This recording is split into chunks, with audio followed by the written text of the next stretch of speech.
Good evening, good people. This here is Voodoo Maximus, one half of Voodoo in the Woods. My boy Woods will not be in today as well. He is taking care of some business. Even though he's not here, he's here. So, the UFC fight night, Cannonier versus Gastelum, was pretty good. It was good. We opened up the night with Ramiz Brahimaj versus Sasha Plotnikov. Sasha Plotnikov didn't plan on being dominated, but yet that's what happened. Huh? I chose Sasha, but Sasha had nothing for this young man. It seems Ramiz was more serious about the fight itself. He seemed more assertive. So, as a result, he got the W. He was able to sink in the rear naked choke with force. He wrestled him pretty good, sunk in the rear naked choke, and that was that. That was that. It was that simple. It seemed Sasha didn't have the defense for what was being done to him. He didn't really fight or defend himself intelligently. So he lost the match in the first round. So shout out to Ramiz. Ramiz did his thing. And very good job on the mic after the fight as well. Which moves us to the lightweight division, in which we had Ignacio Bahamondes versus Roosevelt Roberts. Ignacio Bahamondes in that cage seemed like the more polished striker. He combined his weapons quite well. From his hands to his feet, he mixed it pretty well. He even threw in a couple of whip kicks, which ended up being the equalizer. The less than 5 seconds left in the match. Roosevelt Roberts seemed a little bit flat-footed. He didn't seem to me like he had recovered from the two previous losses. He seemed like a shell of his former self. I don't. He might have, but from what I saw, I didn't feel Roosevelt prepared for this match. He made weight, he did all the physical preparation, but the mental preparation wasn't there because he wasn't engaged. He he lacked the confidence that I'm used to seeing him have. He lacked that, and he seemed he was elsewhere because when Ignacio threw that whip kick, he thought it was going to be a body kick, but whenever a whip kick is thrown, 8 times out of 10, it's to the head. So when he saw him spin, for him to protect his side rather than his head, could have been a lack of practice time with people who are dynamic strikers? Could it be that? People who are capable of throwing, spinning roundhouse kicks, spinning heel kicks, you know, the Daniel Bryan type characters. Perhaps he lacks interactions like this, which is why he couldn't identify the type of kick that was potentially coming to him. I don't know. I don't know. He didn't seem like he was there to me. Um, I wish him all the best. Ignacio, who was very efficient, he mixed his attacks. He was very balanced. Let's put it that way. He was very balanced. Uh, the fact that he was persistent in landing that wheel kick, that whip kick, also known as a wheel kick, he kept throwing it. Perhaps he saw something in practice which led him to this, but he threw it several times in that match before finally landing it some 5 seconds to the match ending. So shout out to Ignacio.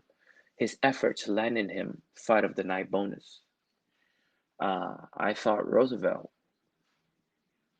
was going to be the deliverer of a distinct type knockout, but it turned out to be Ignacio's time. These things happen. So rest up, Roosevelt. Let's get it together, man. Let's get it together. Let's meditate, sports psychologists, whatever we need to do, man, to get past this. You know, uh, the future can be bright if you take the necessary precautions. Good luck to you, Roosevelt. I hope to see you again. Ignacio, very good win.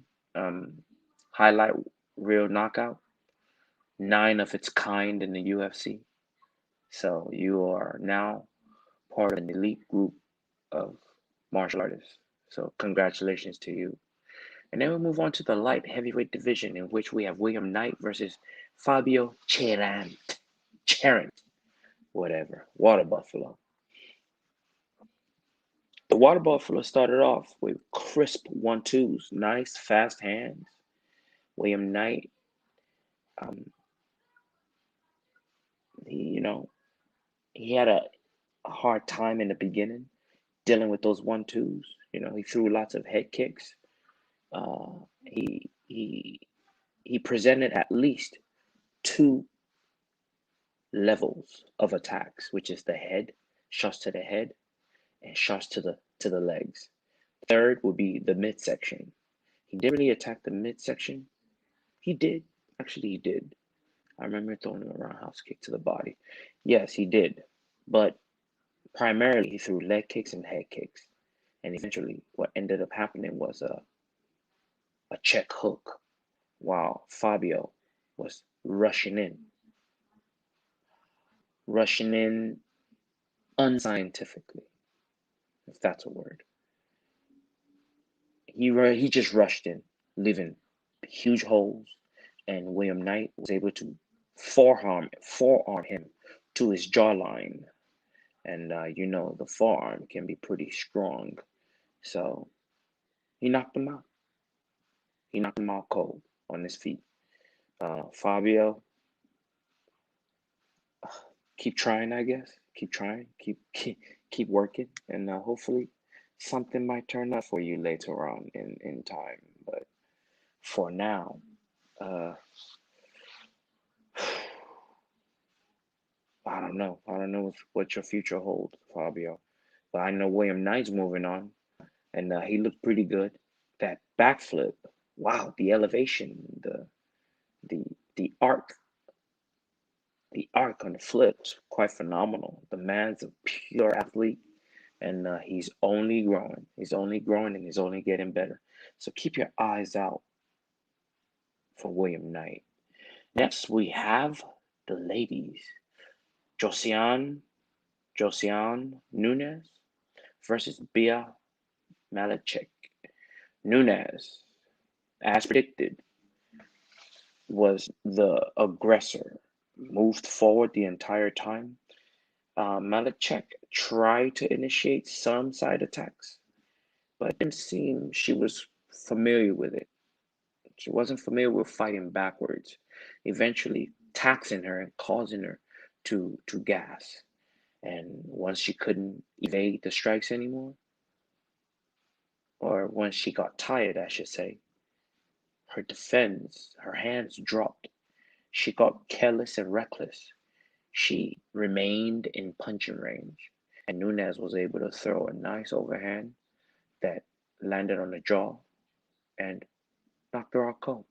It was what it was. Overhand left, actually, not a right. Overhand left, knocked her out cold, and that was that. That was that. Your performance of the night bonus goes to Nunes, and shout out to Nunes. Seemed like a humble individual, and looking forward to more more fights from Nunes. She's got the knockout power. Now I want to see if she has the ability to grow. Can she grow from this? She's only got one loss. One does not have to lose to grow. Perhaps she is one of these types of people that can grow without a loss. Well, without multiple losses, I should say. Good luck to her, and we'll see what the future holds. Then we'll move on to fight number 5, in which we have Brian Kelleher versus Domingo Pilarte. Pilarte was heavy with the jiu-jitsu, heavy on in the first round with the jiu-jitsu. Second round attempted the same thing. Brandon Keller was more than willing to fight from the guard, pressed from the guard, uh, scored lots of points, and was able to secure a unanimous decision victory. Didn't expect much from this fight, and it was what it was. Shout out to Brian Kelleher doing what he had to do to win the match. And then we move on to the next matchup in the featherweight division. We have Austin Lingo going in there against Luis Saldana. I assume Luis Saldana will be the victor in this particular matchup, but it didn't go as I had predicted. Luis Saldana came out beautiful, as I expected. Dynamic striking, counter striking was awesome. Austin Lingo took everything that he had to offer, that he had to throw at him. He took it, and he kept coming. The leg kicks, the head kicks, the body kicks. He just kept coming. He figured in due time, he would break through the defenses of Saldana, and he was able to do that. He did that. He did that, and he was able to piece together a complete mixed martial art game, which earned him the unanimous decision victory. I actually feel that decision was a little off. Uh, I saw a split decision. Uh, Luis Saldana was dominant in that first round. Um, it is what it is. Austin Lingo got the W nonetheless, rightfully so, because Saldana was not himself in the third round. So, in a real life situation, in a real life scenario, Brian Kelleher, Austin Lingo would have killed him. And when push comes to shove, because he was still fresh, well, Luis was fading. So there you go. Then we move on to my first candidate for fight of the night. That first round was spectacular, spectacular. Pantoja, as old, came out and he delivered. Brandon Royval came out as well and delivered. That first round, man, if you are a fan of mixed martial arts, that first round is a must look at, a must study for anyone coming up in the game, uh, uh, understanding the hybrid of wrestling and jiu-jitsu, understanding that grappling ability, and then crossing that over and becoming a complete ground fighter, and then complementing that with the stand-up game, the hands and the feet. Uh, uh, Pantoja was phenomenal. He was phenomenal. In the first round, he tried his best to stand, but once he got a hold of Royval, he did his absolute best to wear him out and shut him out with his grappling. But Royval was scrappy. He was scrappy. He he was ready. He was ready. His back defense was phenomenal. His his his Brazilian jiu-jitsu was fantastic. His wrestling was great as well. Um, he looked fantastic in that first round. Pantoja wasn't able to secure anything concrete. But then come the second round, Pantoja once again went right back to it. This time, that first round, he was quite exhausted at the end of that 5 minute.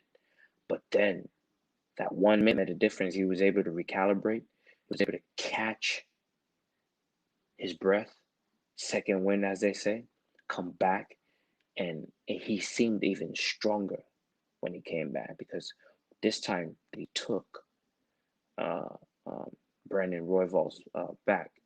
He didn't relinquish. Immediately, he was able to secure the seatbelt. Uh, he went beyond the hooks in. He went to a body lock, and once he had that, at what, some 4 minutes left in the match, he knew it was a matter of time before he put his opponent to sleep, and he was able to sink in the rear naked choke, squeeze real tight. Royval did what he could, but the arch on his back from his attacker Pantoja, and that rear naked choke sunken in under the chin. It's only so far you can go. It's only so far you can try to peel off the arms before you lose consciousness. Royval, being the professional that he is, realized that he was in a compromised position. Why go to sleep? Why not accept this lesson?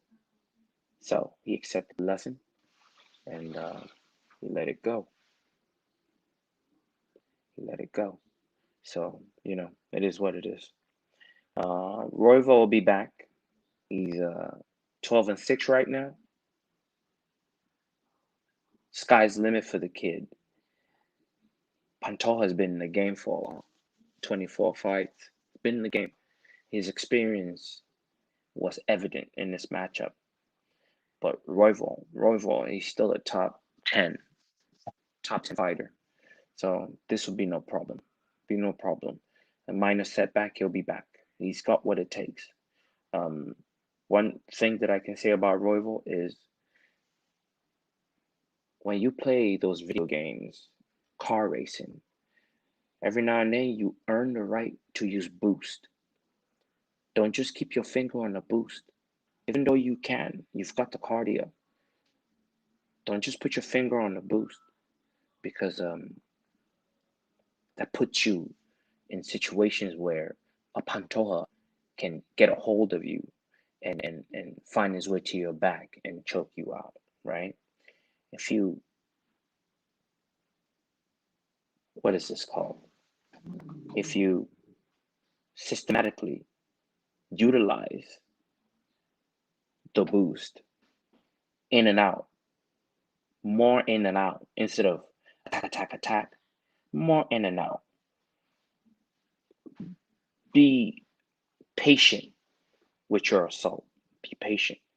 When you're in, be all the way in, but make time to come back out and reassess the situation, right? And then more pressure. You can pressure an individual without touching them with your hands and feet. You can pressure with feints, right? Just remain in his face far enough such that he cannot take you down or hit you, but close enough that you can inflict pressure on his central nervous system, right? Indecisiveness creeps in. He doesn't know where you're coming or what you're coming with. I believe a better understanding of this will take Brandon Royval to that next level. Brandon Royval is just getting started. He's so young. So please stay tuned. You haven't heard the last of Brandon Royval. So that opened up the main card. That fight right there, beautiful matchup. That first round, wow. They were on their way to fight of the night. If it went 15 minutes, guaranteed fight of the night. But it is what it is. Now we go to the lightweight division, in which we had Vince Pichel versus Austin Hubbard. Hubbard, being the LFA champion, came up to, now he's in the UFC.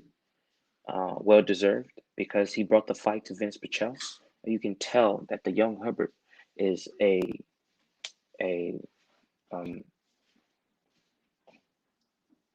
he is a focused assassin. His skill is not yet to the level of which he will break into the top 10 and become a notable for a title shot, but he's still a diamond in the rough. Once polished with more tools, more weapons, he's got the potential to do what he needs to do and make himself a top contender.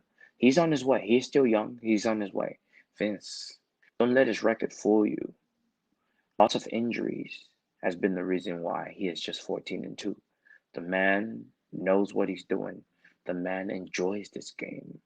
He is his best self when he's inside that cage. He gets it done. He gets the job done. He gets the job done when he's inside that cage. It is what it is. I look forward to more opportunities for Vince Pichel in his UFC career. He had a phenomenal match. His movement, his confidence in what he brings to the table, and his understanding of himself, most important, rather than his opponent, led him to victory, a unanimous decision over a young, durable Austin Hubbard. So 38 and still ticking, you know. So watch out. He's on his way. Fight number 9 brought us to Saeed Yaqub versus Trevin Jones. Saeed Yaqub, 8 days notice or something like that. Came through and he made a statement. Though he wasn't in the very best shape, he was able to do almost 15 minutes, over 15 and a half minutes. He did over 14 and a half minutes rather. He did over 14 and a half minutes on 8 days notice. And he still got the finish. That tells you right there that this guy here is on another level. He's got a different focus. This isn't about being a UFC fighter. It's beyond that. He's trying to establish something. How do I know this? When he got his opportunity to speak on a mic, the words that came out of his mouth led me to believe so. He said that on 8 days' notice, look what I can do. He said, with 8 weeks of full camp, I can beat the champ. I can beat the champ. Why, the champ was right there. Right there. When I see a new fighter into the UFC, this is what I'm expecting. This is a given. You should be coming in there. I mean, you only have a few fights in the UFC if you're lucky, right? Why not come in and ring the bell immediately? This young man came in and he rang the bell immediately. Though he is not an American, his English was good enough such that he has a strong command of the English language, strong enough to communicate with the general American public. They will understand what he's saying. He's got good enough English. He grabbed that mic and he rocked that mic. I was quite impressed, not only with his performance, but with his readiness.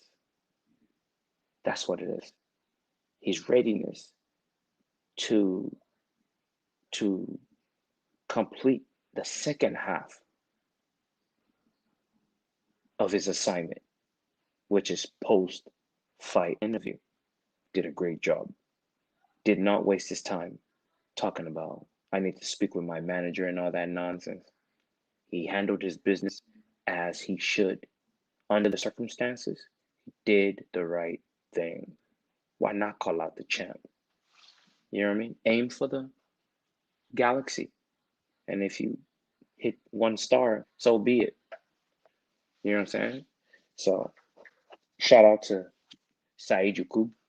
I look forward to seeing you perform again. I look forward to seeing you speak on that mic.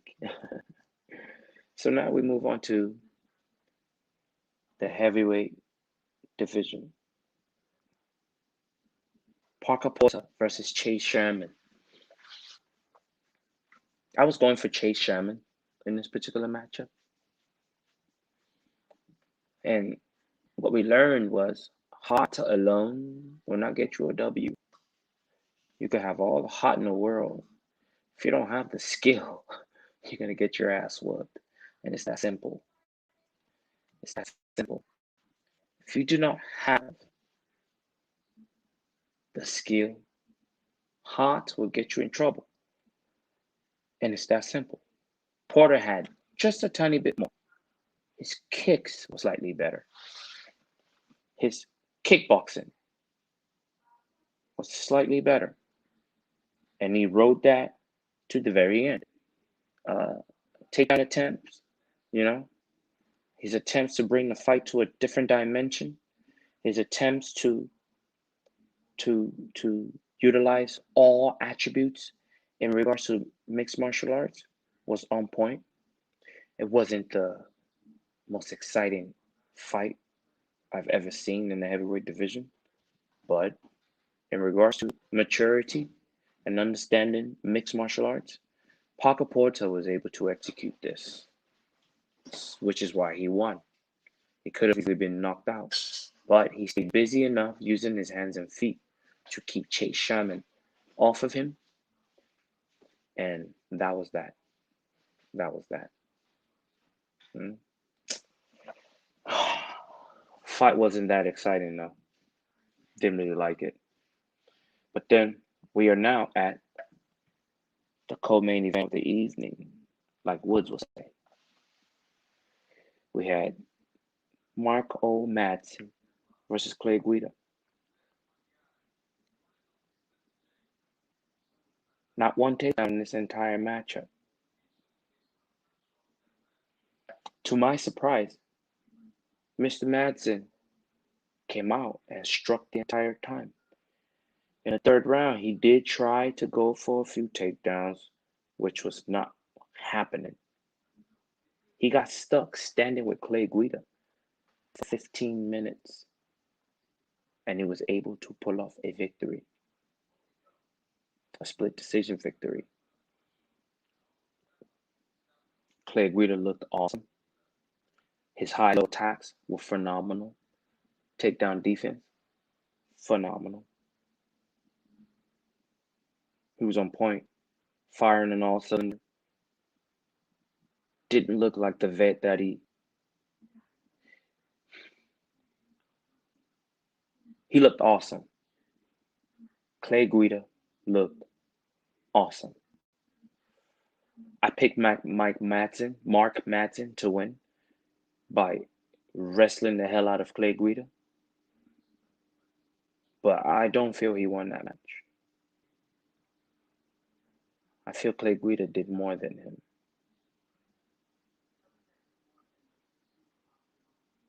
Though Madsen is going through tough times in his personal career and home or whatnot, it's not about that. It's about did he win the match? And I do not feel he won the match. Don't feel he won the match. Split decision should have gone to Clay Guida. That's my honest opinion. It is what it is. The judges have spoken. The judges have spoken. Now, we are at the main event of the evening. In the main event, middleweight, we had Jared Cannonier versus Kelvin Gastelum. Every time I watch Kevin Gastelum fight, it hurts me. It hurts me to see him waste his abilities in the wrong division. Kevin Gastelum is so good. He is so good. He is so good. But he chooses to fight in a 185-pound division.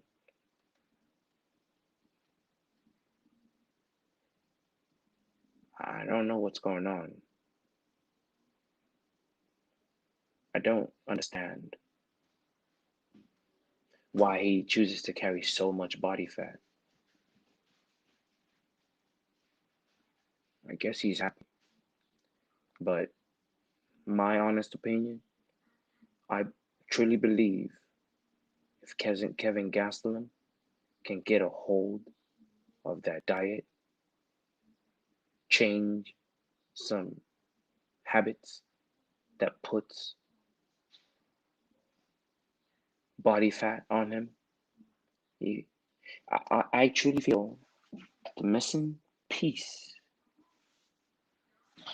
that last hurdle that's going to push Kevin Gastelum to the point of championship status,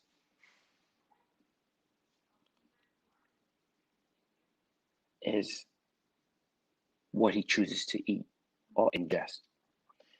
This is the last hurdle. I truly believe Gastelum is more than ready to be a champion right this second. But what he puts in his body is what restricts him from accomplishing this goal. I've seen Kevin Gastelum be champion. He's got the tools to be champion. But Kevin Gastelum wants the freedom to eat whatever he wants to eat. And this is the sole reason he isn't the champion. This is the sole reason he isn't the reigning, defending, undisputed welterweight champion of the world.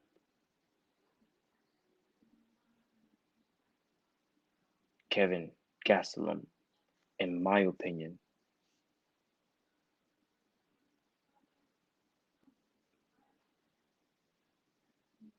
doesn't. The potential is there because he is a wrestler.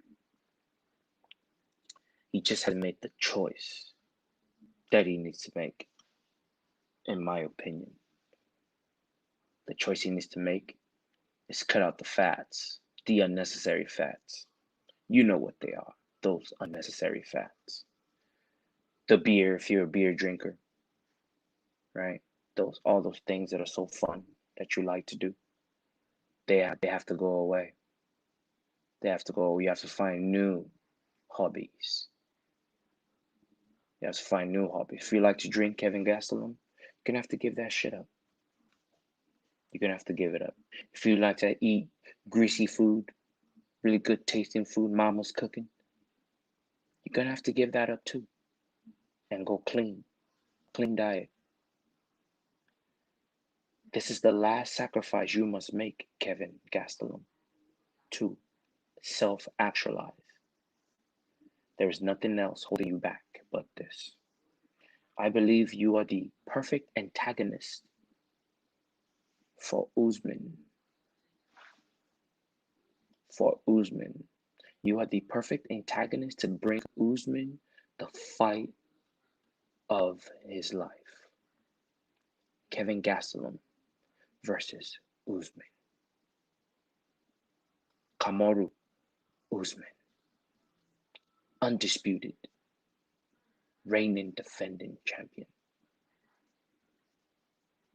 Kevin Gastelum versus Kamaru Usman. That sounds so good to my ears. I mean, imagine that. Kevin Gastelum versus Usman. Look what Kevin Gastelum does to these dudes at 185. And they're all bigger than him. Cannonier, bigger than him. Kevin Gastelum makes that weight by being fat. Cannonier makes that weight shredded. Dense muscle. Power. Look how much body fat Gastelum has to carry to be solid in this weight class. You know, if he loses all that body fat, he'll comfortably slip right into 170. Comfortably. But he's got to lose that belly fat, that back fat, that spare tire.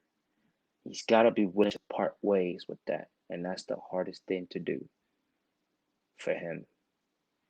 The hardest thing to do. For Kevin Gastelum to win a title, there has to be a six-pack on his stomach. Otherwise, what we witnessed on Saturday will be the story of Kevin Gastelum. He fought in the wrong weight class. I hope this is not the story of Kevin Gastelum. He did well. He fought all comers. He did this and he did that. But he fought in the wrong weight class. He should have fought in welterweight. I hope this is not your future, Kevin Gastelum, because you are indeed a spectacular athlete, spectacular man.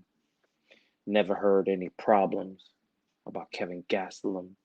No, no police issues, you know, no family issues. Nothing ever made the internet about Kevin Gastelum. That means he's a stand-up dude. A stand-up dude that perhaps, maybe, allegedly, loves to eat and drink beer. You know, it is what it is. I stated my opinion on Kevin Gastelum. He would do what he wants. As he is a man, he is supposed to do what he wants. So be it. Cannonier went in there and he was powerful. He was powerful. He was strong. He he was mobile. He was mobile. Kevin Gastelum is most effective when he is facing those big dudes that don't move their feet.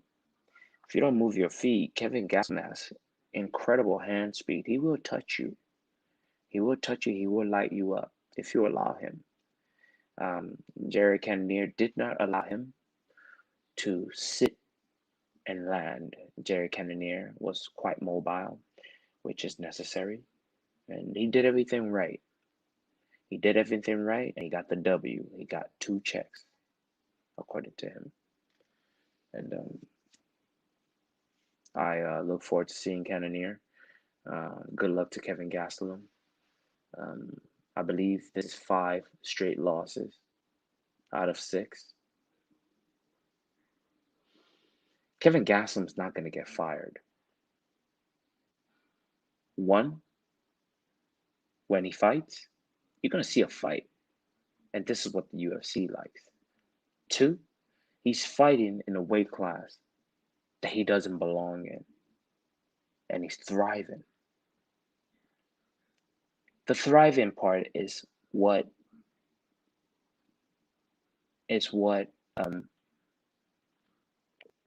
keeps Kelvin from going down to welterweight where he belongs. Because he is in 185 and he is thriving. But he is thriving against below top 5. Below top 5. Shit. Anything below the champ, it's not good enough. But he is thriving below the top 5. The top 5 don't have a belt. He has yet to beat anyone in the top 5 because they understand with Kevin Gastelum, you blanket affect him. You take him to the ground, drag him to the ground because you're bigger. You're a naturally bigger person in the 185-pound division. You just hold him down. It's that simple. Why go into a war like Israel Adesanya got into with him? Why bust myself up when I can just drag Kevin to the floor? I'm stronger than him because I am coming from a higher weight class. I will hold him down, and I will steal 25 minutes from him, and he will lose. Ask the last guy who fought him. That's what he did. So I will say one more time, I truly believe Kevin Gastelum is destined to win his title in the welterweight. When he has the courage or the discipline to make it to 170,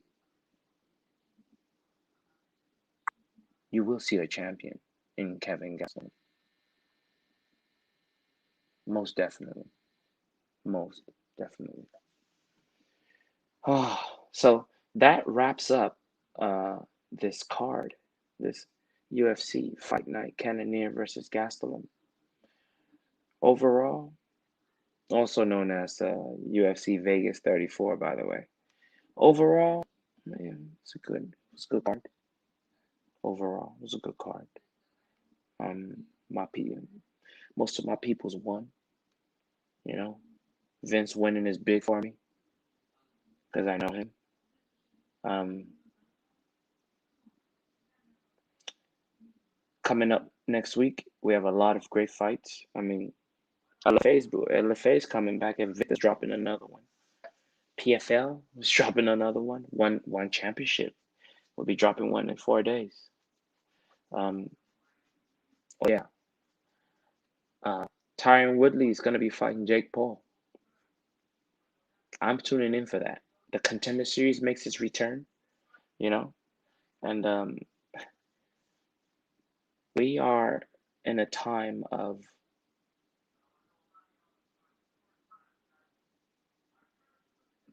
the evolution of mixed martial arts, the evolution of martial arts, period. We are watching these men and women, of course, change and carve the future. It's like um, those big machines that dig tunnels into the ground. Like the drill part of it that drills into the earth and creates that hole. We are witnessing these fighters today be that drill that's carving a new path for the future.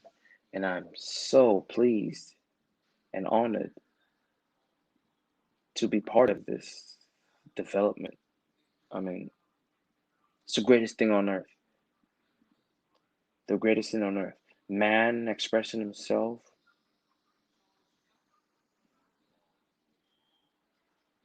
in a most controlled um, way, but yet expressing himself. This is what it's about. Absolute control of oneself. Yeah. I look forward to seeing you guys again. Please like, share, and subscribe. According to Woods, also Voodoo in the Woods. Like, share, and subscribe, and look up Voodoo Maximus on all platforms. Facebook page, Instagram, uh, uh, YouTube. So shout me out. You know what I'm saying? And share with your friends too, and tell them to share with their friends. You know what I'm saying? Let's get together and make this work. All right. Thank you for joining me tonight. And I'll catch you on Thursday. I'll catch you on Thursday.